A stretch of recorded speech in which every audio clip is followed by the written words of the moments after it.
Jean-Philippe Darche, tu es le médecin sportif des Chiefs de Kansas City. C'est quoi en ce moment les blessures les plus fréquentes que les joueurs de football ont en ce moment? C'est les blessures au bas du corps, les chevilles, les genoux, puis les hamstrings, les choses comme ça, c'est très très commun. Tu participes au Super Bowl 40.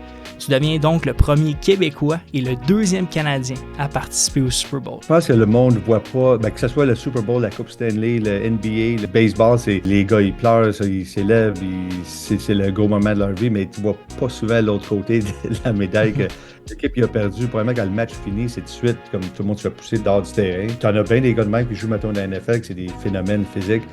Si t'as ça, puis en plus, t'as l'éthique de travail, quelqu'un d'intelligent qui comprend la game, puis qui est chanceux, qui se ramasse à pas avoir taux de blessures. C'est ces gars-là qui se ramassent autant de la renommée. Bonjour tout le monde, bienvenue sur Le Game On. Je suis votre host, William Rochefort. C'est un plaisir de vous recevoir. Cette semaine, je reçois un médecin. Pas n'importe quel médecin, c'est un médecin des Chiefs de Kansas City, Jean-Philippe Darche. Merci d'avoir accepté mon invitation sur le podcast. C'est très apprécié. J'ai l'intention, je commence tout le temps avec un intro pour introduire mes invités. Donc, voici ton intro. Jean-Philippe Darche, tu es le médecin sportif des Chiefs de Kansas City. Tu es originaire de Saint-Laurent. Tu as commencé ta carrière de football avec le collège Notre-Dame. Assez rapidement, tu t'es reconnu comme étudiant athlète méritant. Collégial, tu as joué avec le Phoenix d'André Grasset, où tu as été nommé athlète de l'année et ton chandail numéro 44 a été retiré. À l'université, tu rejoins les Redmen de l'Université McGill, où tu as été secondaire étoile pendant 5 saisons.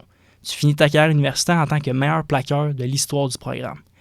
En 1998, tu remportes le prix Ross Jackson, qui est décerné aux joueurs de football universitaire canadiens qui incarnent mieux l'équilibre entre sport, études et engagement communautaire. En 1999, tu es le premier linebacker à être sélectionné au draft de la CFL par les Argonauts de Toronto en 3e round. 2000, tu signes comme long snapper avec les Seahawks de Seattle. 2006, tu participes au Super Bowl 40. Tu deviens donc le premier Québécois et le deuxième Canadien à participer au Super Bowl. 2008, c'est ton histoire avec les Chiefs qui commence, où est-ce que tu signes en tant que joueur pour une saison. En 2009, tu décides de prendre ta retraite du football et de continuer tes études de médecin à Kansas City. Aujourd'hui, tu es médecin sportif pour les Chiefs et les Royals de Kansas City. Tu es 3 fois champion du Super Bowl et maintenant président honoraire de l'équipe football universitaire de McGill. JP, bienvenue sur le Game On. C'est un plaisir de te recevoir. Salut William, merci. T'es gentil de me faire une belle introduction comme ça. Ah, ça me fait plaisir. Écoute, je pense que ça méritait d'être bien dit. En commençant, président honoraire de l'Université McGill. Je pense que c'est un beau rôle à avoir. Peux-tu me donner... En fait, comment c'est arrivé l'histoire derrière ça? Pourquoi tu es devenu le président honoraire de l'équipe? Évidemment, comme tu as mentionné, j'ai passé 5 années à McGill dans les années 90. Ça fait longtemps maintenant, mais je veux dire, c'est tout le temps quelque chose qui a été bien important pour moi. Comme le programme de football à McGill, c'est une place spéciale dans mon cœur. Puis, je pense que tout le monde qui suit le football au Québec sait que dans les dernières années, ça n'a pas toujours été le programme avec le plus de succès. Hein. Ça l'a pris une drop un peu à travers les années. Puis, c'était comme en tant qu'ancien joueur qui a beaucoup de fierté dans son équipe, son école, c'était pas très.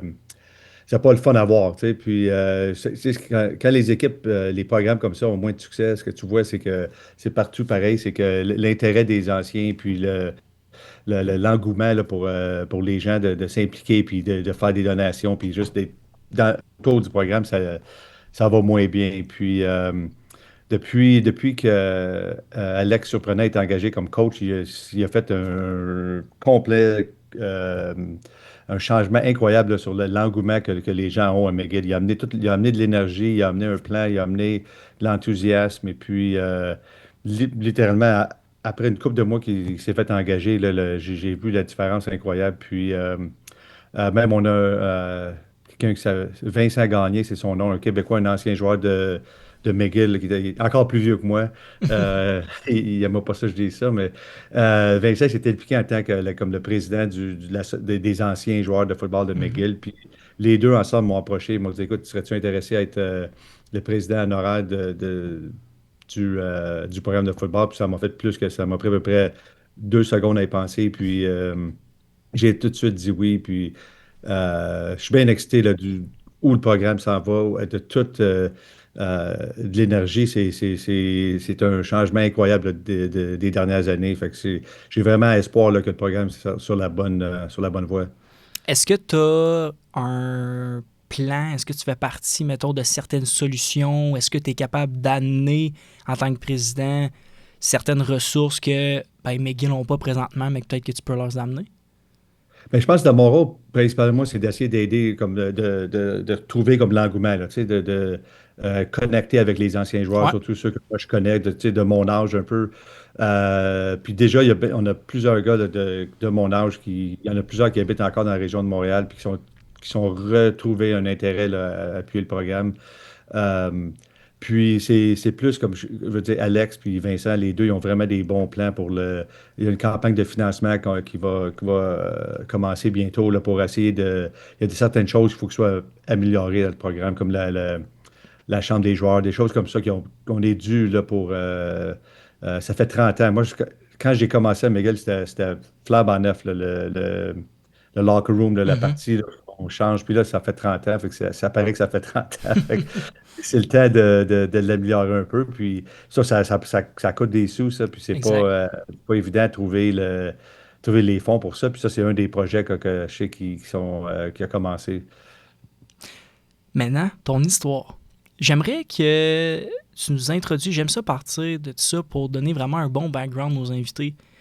De où ça a parti? Pourquoi tu as commencé le football? Est-ce que tu avais un background de football? Je sais que dans ta famille, c'est une famille de grands sportifs. Ton frère a joué dans la NHL, tu as joué dans la NFL, mais tu sais, je parle, on part tout de quelque part. Où est-ce que toi, de où tu as parti? Mais moi, j'étais surtout à l'âge que j'ai, je veux dire, à l'époque, tout le monde, le football, c'était populaire, mais pas autant qu'aujourd'hui. Mhm. Euh, Tous les jeunes jouaient au hockey. Dans ce temps-là, j'ai joué au hockey, comme mon frère, là, on jouait au hockey jeune. Puis, quand je suis arrivé au secondaire, au Collège Notre-Dame, le gros sport là-bas, c'était le football. Puis, c'est comme la majorité des jeunes voulaient jouer au football. Tu sais, c'était comme ça le sport qui était populaire puis que tout le monde voulait faire. Puis à l'époque, on ne jouait pas en secondaire un ou 2, on commençait juste en secondaire 4. Fait que tu avais 2 ans à regarder les plus Ok, vieux, puis après ça, ouais. secondaire 3, ils commençaient à sélectionner. Puis il n'y avait pas d'équipe de secondaire un et 2 à l'époque. Mhm. Donc, c'était un peu comme tu avais hâte d'arriver à l'âge que tu pouvais jouer. Puis, j'avais jamais joué au football. Je savais même pas comment mettre l'équipement, rien, comme la majorité des jeunes dans le temps. Puis, dès qu'on a commencé, ça a quelque chose qui a cliqué pour moi. Puis, j'ai comme tombé en amour avec le sport. Puis, j'ai décidé juste de continuer. À chaque fois, je veux dire, j'avais pas aucun. Qu'un rêve de me dire je vais me rendre au niveau professionnel ou rien comme ça. C'est vraiment jouer au secondaire. Puis vers la fin du secondaire, je me réalisais, je suis quand même pas pire, peut-être que je vais aller jouer au cégep. Puis au cégep, c'est arrivé la même chose. Puis l'université, pareil, tu continues à jouer, tu fais le mieux que tu peux. Puis à la fin, quand tu arrives à la fin, tu réalises que peut-être qu'il y a un intérêt de jouer au prochain niveau. Mhm. Quand est venu le moment pour te dire, OK, ben écoute, je pourrais peut-être jouer au prochain niveau? Il est arrivé quand, ce moment-là? Est-ce que tu te rappelles d'un moment, tu sais, souvent on dit que tu es sur ton X, là, mais tu te rappelles-tu de ce moment-là? Tu parles comme à l'université d'aller jouer professionnel Ouais. ou. Ouais, ça c'est. Ben, honnêtement, j'étais ma dernière année à McGill. Notre coach Charlie Bailey, le coach, il euh, faisait le cas qui me disait Hey, je reçois bien des appels des équipes de la Ligue canadienne. J'étais. Hein? J'étais surpris, tu sais, pas quelque chose avec quoi j'avais pensé. Puis. euh, c'est ça, puis il a commencé à me parler de ça, puis là, j'ai commencé à penser peut-être je vais regarder ça, mais à l'époque, j'avais déjà commencé, j'avais fait mon bac en 3 ans, puis après ça, j'étais en médecine déjà, j'avais fait deux des 4 années du programme de médecine. Euh, Fait qu'à cette époque-là, de dire, OK, prends un break pour aller jouer au football professionnel, c'est quand même, j'étais loin d'être sûr de le Mhm. faire. C'est un gros step. Euh, c'est un gros step, tu sais, ça vaut-tu. Parce que si tu vas jouer, tu vas au camp d'entraînement, en réalité, il faut que tu sacrifies une année Mhm. parce que tu manques assez de temps qu'il faut que tu t'attendes à recommencer l'année Mhm. d'après. Puis euh, j'y ai pensé, j'étais vraiment pas sûr au début, puis j'ai demandé l'opinion de bien des gens, puis euh, la réponse que j'ai entendue le plus souvent, c'était tu vas le regretter si tu n'essayes pas. Je veux dire, une Mhm. année de plus ou de moins, quand tu vas avoir 50 ans, tu vas trouver ça drôle. Tu sais, c'est même pas. c'est pas significatif. Mais quand tu es là, tu as 21, 22 ans, peu importe l'âge que j'avais, ça paraît comme un big deal, hein, manquer un an, Mhm. puis attendre un an, qu'est-ce que je vais faire pendant un an si je joue pas, je suis pas à l'école, tout. Puis j'ai juste décidé, je vais l'essayer, je vais y aller. Puis même à l'époque, les Argonauts m'avaient repêché, puis je n'étais même pas sûr que j'étais pour jouer. Je leur avais dit, je sais pas Ah ouais, si je tu vais leur venir. avais dit ça carrément? Ouais, ben les équipes le savaient, tu sais, Ah, ben, j'avais mon coach, je sais pas, là, je suis loin d'être certain de vouloir aller jouer avec cause de la situation que j'ai été. Puis je ne le regrette pas. non. J'ai eu vraiment comme une super belle année quand l'année que j'ai joué avec les Argonauts, ça a été vraiment le fun. Euh, puis de là même, ça a été un peu le même concept. Pendant la saison, euh, c'était le coach des Argonauts, Jim Barker, m'avait dit, écoute, ton long snapping, là, j'ai coaché partout à travers whatever, puis j'ai jamais vu quelqu'un, t'es aussi bon que n'importe qui a, puis pas juste dans le CFL, je parle de la NFL, puis j'étais comme, ça m'avait surpris pas mal, hein. Fait que, euh, Hmm. mais même à ça, j'ai pas pensé plus que ça. Puis, en réalité, la fin de la saison, mon dernier match avec les Argonauts, j'ai eu une fracture du péroné, une fracture de la jambe, puis dans un match de playoff, le premier match de playoff. Puis là, j'étais vraiment certain que c'était fini. Parce que mon plan tout le long, c'est jouer un an, puis that's it. Mhm. Puis là, je pensais encore plus, OK, c'est fini. Puis j'ai peut-être 6 semaines plus tard, j'étais encore pas complètement récupéré de ma blessure. Puis j'avais reçu un appel que hey, les Seahawks veulent t'amener faire un workout. Puis là, c'est un autre, je suis comme, hein? Là, j'ai dit, OK, je peux y aller faire le workout, mais 10 heures, je peux pas courir, des affaires comme ça. J'ai encore, tu sais, je me remets encore de ma blessure, je suis pas encore à 100%. Puis ils m'ont dit, ah, c'est correct, je veux juste te voir snapper. Fait que je suis allé, puis de Montréal à Seattle, c'est 6 heures d'avion. Aïe, Je me aïe, suis ouais. rendu là-bas, puis c'est loin, c'est complètement, Ouais, c'est exact. Vancouver en réalité. Puis ensuite, j'étais allé là, puis j'ai snappé pendant peut-être 20 minutes. Il y avait 5, 6 autres gars, puis c'était tous des. J'étais de loin le plus petit, c'était tous des gars qui venaient des gros programmes aux Mhm. États-Unis, puis tout ça. Puis je me disais, oh, je sais pas ce que je fais ici, mais le workout a commencé, puis à peu près après 5, 10 minutes, le coach d'unité spéciale, il était juste à côté de moi, il me parlait juste à moi. Tu sais, j'avais réalisé tout de Ah, suite. Ça veut dire que ça va. Puis par le temps que j'arrive, ils me ramènent à l'aéroport après le workout, puis je n'étais même pas dans l'avion, j'avais un appel de mon agent. Là, et là, ils veulent te signer. Euh, Fait que là, aïe. j'ai encore la même situation. Tu sais, signer, c'est bien beau, mais tu Mhm. n'as aucun garantie, aucun bonnet de signature, aucun rien. C'est Mhm. un contrat qui c'est juste sur papier. Hein. Tu fais pas Mhm. l'équipe, tu n'as pas de scène. Fait que, puis, c'est un autre, ça aurait été une autre année encore que je prenne de break. Fait que, pour moi, j'ai repassé le même processus. Il fallait que j'aille demander des extensions de mon année sabbatique avec la faculté de médecine à McGill, puis eux, ils m'ont supporté très bien.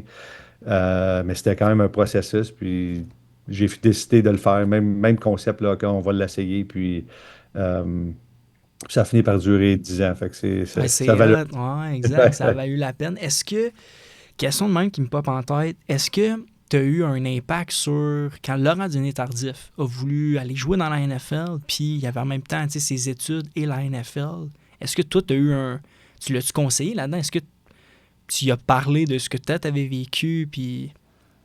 Ben, je pense pas, je sais pas si j'ai eu un impact, mais je veux dire, Laurent, je l'ai rencontré quand il était encore à McGill, Mhm.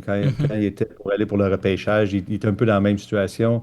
On avait un ami en commun, Mathieu Kivigé, avec qui j'ai joué à McGill, puis qui était entraîneur à McGill dans ce temps-là. C'est le coach à Laurent. Puis il nous avait connectés, on était allé manger, on était allé dîner une fois l'été quand j'étais à Montréal. Puis on avait jasé de ça. Tu sais, Laurent, c'est un gars bien intelligent, puis qui pose bien les questions, puis qui pense à tout. Puis je me rappelle, j'avais été bien impressionné par son approche. Puis lui, je veux dire, il a eu une Moses de belle carrière. Il a eu Mhm. ça a vraiment bien marché pour lui. Fait que, puis lui, ce qu'il a eu, c'est qu'il était une année en avant de moi quand il était dans sa troisième année de médecine au lieu de sa deuxième année. Je comprends. commencé, tu sais, ceux qui rentrent directement du cégep en médecine. Donc, il était déjà plus loin. Fait que lui, il a été capable de finir sa Mhm. médecine, tu sais, dans la saison morte. Tandis que moi, il me restait trop. J'avais pas eu cette option-là. Mhm. Mais, anyway, fait que lui, je suis bien, bien, bien content pour lui, là. On a quand même passé assez de temps ensemble ici, là, quand il est venu. Puis ça a donné toutes les places qu'il aurait pu se faire repêcher. C'est à Kansas City. Fait que ça Mhm. avait bien donné. Dans une entrevue, j'ai vu que ben, tu as fait partie du Super Bowl 40. Puis dans une entrevue, j'ai vu que tu avais dit que quand tu le vis en tant que joueur, parce que maintenant tu l'as joué en tant que joueur et comme partie du staff, tu dis que ben, c'est très différent d'y aller comme joueur. Quand tu joues, c'est tellement un gros moment, tu as de la pression, tu visualises tellement la victoire. Quand tu perds, c'est vrai que c'est difficile parce que les gagnants, ils célèbrent, mais l'équipe perdante se font pousser dans la chambre. Personne ne veut voir le monde qui a perdu. Hyper intéressant. C'est quoi les backstage? Qu'est-ce que nous, on voit pas de ce Super Bowl? Ce fameux Super Bowl. Je pense que le monde ne voit pas, ben, que ce soit le Super Bowl, la Coupe Stanley, le NBA, le baseball, c'est les gens, là, ce qu'ils veulent voir à la TV, c'est la célébration. Hein. C'est le fun, le monde aime ça regarder ça. Les gars célèbrent, tu vois l'équipe qui a gagné, tu les vois dans la chambre, tu vois tout le. Les gars, ils pleurent, ça, ils célèbrent, c'est le gros moment de leur vie, mais tu vois pas souvent l'autre côté de la médaille que l'équipe qui a perdu. Probablement quand le match finit, c'est tout de suite comme tout le monde se fait pousser dehors du terrain. Fait que l'équipe qui a perdu, ils décollent, ils partent dans la chambre, puis c'est extrêmement tranquille, puis Ah, c'est sûr. euh, c'est décevant. Tu sais, c'est parce que tout le monde s'imagine, tout le monde visualise partir de là avec le championnat. Mhm. Euh, Puis, tu sais, que dans les sports professionnels, perdre, ça fait mal, mais c'est pas le même. Comment je pourrais dire, là, ça va peut-être sonner mal, là, mais comme un joueur, que quand tu joues, c'est bien important comment toi, personnellement, tu fais.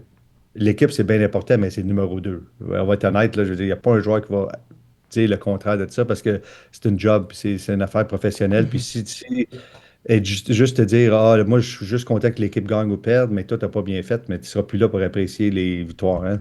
Fait que, tu sais, tu veux gagner, c'est sûr, c'est pas aussi comme quand tu étais au secondaire ou à l'université, c'est ça qui est le plus important, puis c'est toi, puis tes chums, puis tout ça. Au niveau professionnel, c'est plus une business, hein, mais Mhm.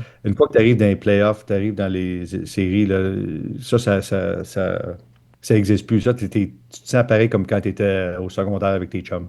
Ça revient à ça. Tu sais, là, c'est vraiment juste gagner puis perdre qui compte. Fait que, c'est pour ça que ça fait encore plus mal perdre rendu à ce niveau-là. Mhm. Tu te rappelles-tu d'une histoire qui t'a marqué de cette fameuse année où est-ce que vous avez travaillé pour vous rendre au Super Bowl? Ouais, mais je me rappelle, puis écoute, hey, on est rendu 2005, ça fait un bout de temps, Mhm. mais c'est qu'on avait, je me rappelle, on avait commencé, ça, je me trompe pas, on était 2-2. Après ça, on a gagné, on n'a pas perdu un match donc c'était quoi, 11 victoires de suite, puis c'est rare dans la NFL. Jusqu'à temps le dernier match quand on a fait jouer les backups, tu sais, parce qu'il n'y avait plus de. Je pense qu'on avait perdu ce match-là, puis les playoffs, ça avait été smooth. Tu sais, on avait gagné C'était rendu, puis je pensais, j'étais 100% certain qu'on était pour gagner. Mais non, mais tous les gars, j'ai encore plusieurs gars avec qui j'ai joué à cette époque-là qu'on est chum encore. Puis Ah, c'est euh, cool. quand on en parle, tu sais, là, c'est justement là, en fin de semaine, je m'en vais avec deux de mes bons chums là, qui étaient avec qui j'ai joué. Là, on s'en va en vacances avec nos femmes là, pour une semaine. Fait que je suis sûr qu'on va raconter des histoires de ce Super Bowl-là parce qu'il n'y en a pas un des trois qui en ont gagné un Super Bowl comme joueur. Ah, non, c'est. Sont-ils encore impliqués dans le football ou ils ont vraiment pris leur retraite, tes amis? Ces gars-là ne sont plus dans le Ils sont football, plus dans le mais foot pantoute. non, ouais, ouais, la majorité, il y en a une couple de gars là, tu sais, qui sont encore qui vont coacher. Là. De temps en Mhm. temps, on va jouer, puis tu arrives à une équipe, puis un gars avec qui j'ai joué qui, je sais pas, coach des running backs pour l'autre équipe ou des choses comme ça. Ça arrive. Ça, c'est tout le temps le fun. Il y a une couple de Mhm. gars qui sont c'est des scouts, ça, un de mes bons chums avec qui j'ai joué, il s'appelle Tim Terry, c'est un des assistants GM avec les Chiefs. Fait que il est Ah, arrivé ok. ici, fait qu'on est devenu ben chum. Fait que euh, le monde est petit dans ce monde-là, hein. Tu revois du monde Ah, à ouais, c'est travers ça. passes d'une équipe à l'autre, puis des anciens joueurs qui là, sont rendus, ça fait longtemps qu'ils coachent, Mhm. on est rendu vieux. Exact. Médecin dans la NFL, c'est quoi ça veut dire? C'est quoi ta job, en fait, quand t'es... Mettons, si t'avais à l'expliquer à quelqu'un qui comprend vraiment pas c'est quoi. C'est quoi ton cadre, ta job?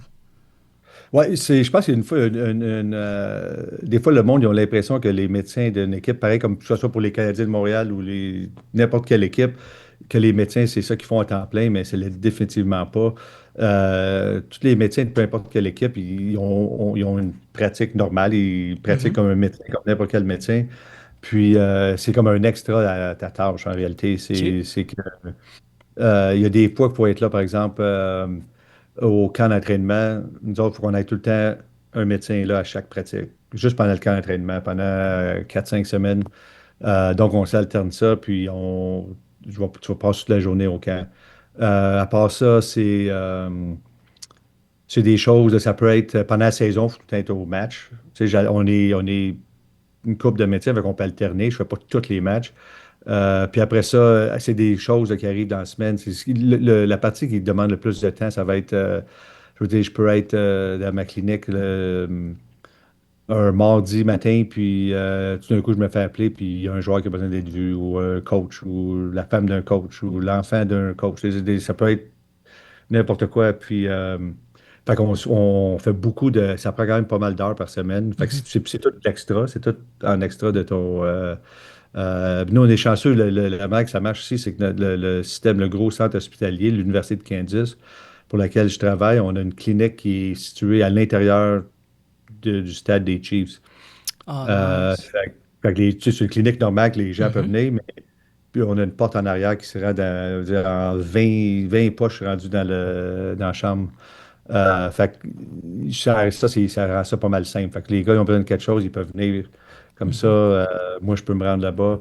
Euh, Fait que c'est pas mal ça. Ça prend pas mal de temps, mais c'est une job que moi, j'aime. Là. J'aime être là, j'aime m'occuper des gars, puis autour de ça. Euh, c'est pas aussi glamorous que le monde pense que Mhm. c'est. C'est pas juste voyager, puis Mhm. t'as bien du grind là, tu sais, à tous les jours, puis les longues journées au camp d'entraînement, être là, puis le trois quarts du temps, t'es assis, puis tu fais rien, tu sais, là. Ouais. Mais non, c'est quelque chose que je suis bien, bien content de faire, puis euh, je planifie faire ça encore pour bien des années. Nice. Est-ce que les joueurs ont la priorité? Tu sais, mettons, tu disais que tu étais à 20 pas, whatever. Mettons qu'il y a un gars qui faut absolument qu'il te voie. Est-ce qu'il Ouais. va prendre le spot d'une personne qui est déjà là? Ben, Ou.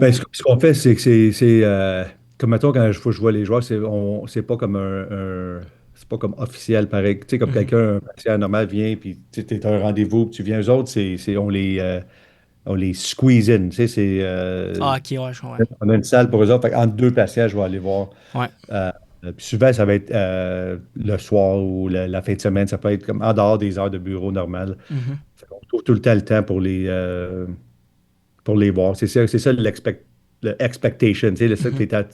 ils s'attendent à ça que tu sois disponible. Là. Dans le monde de la médecine sportive, il faut que, encore plus important d'être compétent, il faut que tu sois disponible. Exact. Mais écoute, en parlant de disponible, je pense que pour être athlète, la plus grande qualité, c'est d'être disponible aussi.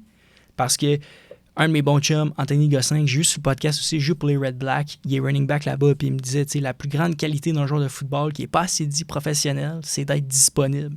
En parlant de ça, c'est quoi en ce moment, qu'est-ce que toi tu vois, les blessures les plus fréquentes que les joueurs de football ont en ce moment? Les gens, il y a une grande, grande variété de choses. Les choses communes, là, vraiment, là, que tu espères que la recherche, puis il y en a bien de la recherche qui se passe. Je suis dans un comité là, pour l'association des joueurs qui regarde toutes les données puis toutes les différentes choses qu'on pourrait changer. C'est les blessures au bas du corps, les chevilles, les genoux, puis les hamstrings, tu sais, Mhm. les choses comme ça, c'est très, très commun. Puis, il y a de la recherche, là, il y a bien de l'argent qui est dépensé, voir, mettons, c'est la surface de jeu. Est-ce que ça glisse trop, tu peux te blesser, ou c'est trop collant, fait que ça cause des problèmes. Les genres de souliers, les genres de crampons, puis les genres de comment dur la semelle elle est. Mhm. Euh, beaucoup de changements qui ont été faits sur l'acclimatation, là, comme quand les gars arrivent au camp.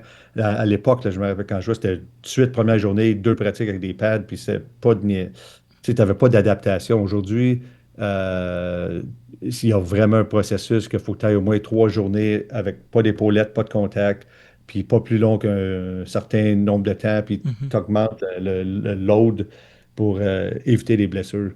Euh, Fait que il y a bien. Je pense que la recherche peut faire. Ça peut aider, tout ça, mais le bottom line, faut que tu arrives en shape au camp d'entraînement. Il faut que tu ailles toi-même là, avant d'arriver.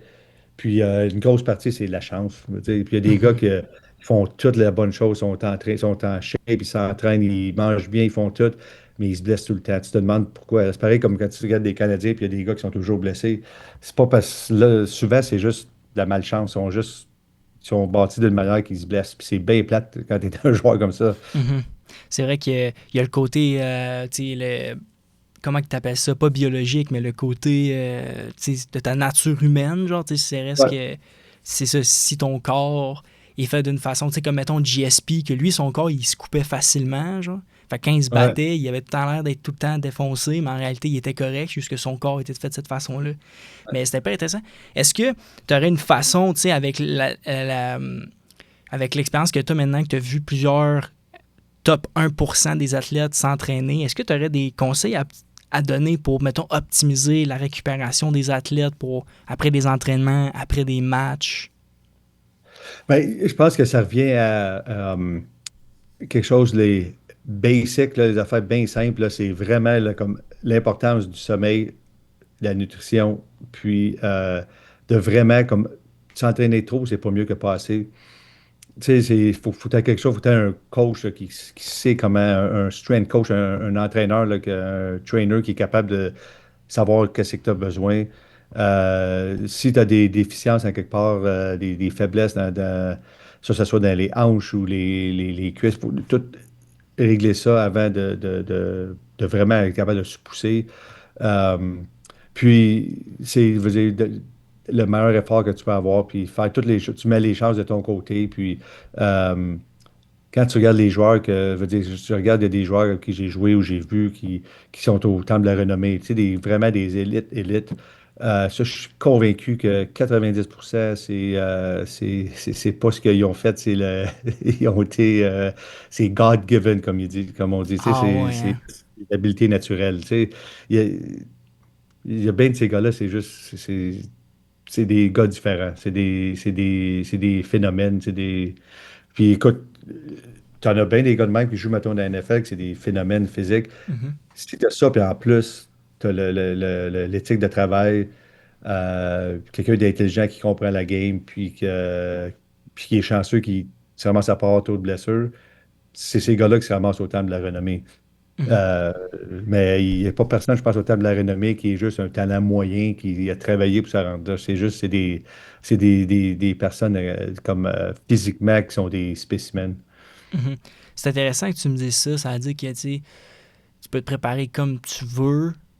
Euh, Premièrement, il faut vraiment que tu aies le talent qui vienne avec first. Mais Mhm. sinon, si mettons j'avais à résumer, c'est prends le temps d'étudier ton sommeil, prends le temps d'étudier ta nutrition, puis essayer de trouver un bon mix dans tes entraînements pour te permettre de rester en forme pour les saisons. Mhm. Exactement. Puis c'est ça ce que je dis, l'habileté naturelle, c'est une grosse partie. Puis ça, c'est toujours vrai, sauf que je trouve que c'est pas aussi important, puis c'est pas aussi vrai pour s'il y a des jeunes qui jouent au football au secondaire, ou même à l'université. euh, je trouve à ce niveau-là, l'éthique de travail, puis être s'entraîner, puis être coachable, puis tout ça, ça c'est très important. Tu peux avoir des joueurs, là, surtout au secondaire, qui sont pas si talentueux que ça, qui sont moins talentueux que la majorité, puis sont quand même des excellents joueurs parce que à cause de toutes ces choses-là. C'est plus quand tu arrives au niveau, Dans au ces niveaux point professionnels, là. 1%. Ouais. C'est ça, exactement. Est-ce que, ben, pour parler justement de ça, as-tu des conseils pour nos athlètes en finissant que tu penses qu'il pourrait être bon à dire pour les prochaines générations d'athlètes qui peut-être aspirent un jour à vouloir aller jouer à ce niveau-là? Qu'est-ce que tu leur diras à ces jeunes-là? Moi, je dirais à tout le monde, vis dans le moment, comme, mettons, tu es un jeune qui joue au football au secondaire, dévoue-toi à être le meilleur que tu peux être en ce moment. Fais tout ce que les choses que tu peux faire. Pense pas tout de suite, mettons, tu es en secondaire 4, puis tu dis ça, je vais aller au cégep, puis je veux faire ici, je veux faire ça. Focus sur qu'est-ce que tu fais en ce moment. Tu fais le mieux que tu peux. Il faut toujours que tu sois coachable. Si les coachs, ils savent que quand tu as des jeunes qui disent que tu te fais coacher, puis tu fais juste dire, oh, ouais, je le sais, je le sais, je le sais. Des choses comme ça, les coachs n'aiment pas ça. Faut que tu sois coachable, faut que tu t'entraînes, faut que tu sois un bon coéquipier, un gars d'équipe. Puis, si tu as l'opportunité de te rendre au prochain niveau, si tu es assez bon, ça va arriver. Ou ça, c'est certain. Puis, continuer, je trouve que avoir ton but, mettons, tu joues un jeune au secondaire qui se dit, moi, mon but, là, c'est je vais jouer mon plan, c'est je vais jouer dans les pros, peu importe le sport. Euh, je regarde ça plus, ça devrait être un rêve, pas un plan. Ça, c'est pas un plan. Ça, si Mhm. ça l'arrive, excellent, tant mieux pour toi. Tu fais tout pour que tu aies l'opportunité de le faire, mais si c'est ça ton plan, tu as choisi un plan que les chances de le faire sont très, très minces. Mhm. Euh, Fait que trouve-toi un plan, peu importe quelle carrière que tu vas avoir, puis euh, ça, c'est un rêve que tu peux continuer à poursuivre tout le temps. Puis si tu es assez bon que ça l'arrive, les chances sont que tu vas te faire découvrir et tu vas avoir l'opportunité. Merci, JP. Plus court aujourd'hui l'entrevue, mais sais-tu quoi? Ça va peut-être nous donner une raison de, un peu plus tard, faire une partie 2. Écoute, si t'es ouvert à ça, je serais honoré de te recevoir une autre fois pour aller encore euh, plus en détail. Mettons que c'était une introduction, mais j'ai beaucoup apprécié, même si c'était court notre entrevue, j'ai beaucoup aimé JP. Vraiment très gentil, sérieusement. Ça m'a fait vraiment plaisir, William. Puis n'importe quand. J'aimerais ça te jaser avec toi n'importe quand. Puis félicitations pour ton podcast. J'espère que tout va continuer à bien aller pour toi aussi. Merci, j'apprécie beaucoup.